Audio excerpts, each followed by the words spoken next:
So are there certain specialties that are best suited for utilization review? Not really. Everybody needs risk management and utilization review. Every specialty and non-specialty. Now, the specialties that pay the most, which is shocking, but like I can take an LPN that's done, home health, or they've done long-term care, rehabilitation, maybe doctor's office or hospital. RN, they could be an OR nurse, they could be med surg, they could be home health, they could be long-term care. I mean, whatever. But the specialties that are in the most demand, psych and behavioral health for utilization review, and they pay the most.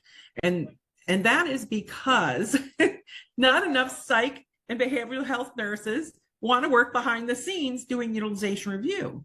Because if you get into psych and behavioral health, you're going to be a talker.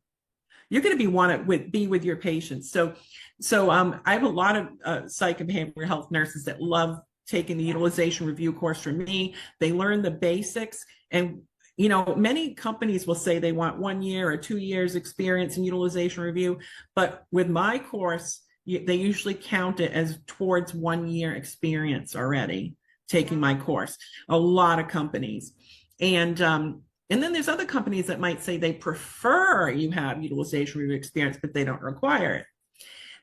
The other specialty that we don't get enough of is oncology nurses.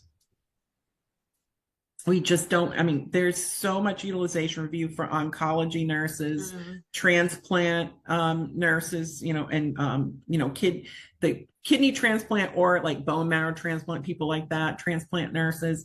Now, many times people that are operating room nurses come to me and they take my courses and they get a job in utilization review when almost their whole career was operating room, or OR circulating, and we can get them and help them to get into different types of utilization review or case management. Our OB nurses, I have lots of OB and NICU that come to me, and I'll say, look, I can help you, but you are in a very specialized area of maternal health and OB. So about maybe 30% of the jobs will accept you, either for OB and ICU, or they might train you in, like we teach a lot of medical, surgical, and orthopedic utilization review. So they might actually put you in that area since you had some of that training, even though you're OB. So I mean, we can help almost anyone get into this, but of course, some of the nurses are going to have more opportunities than others depending on what their clinical background is.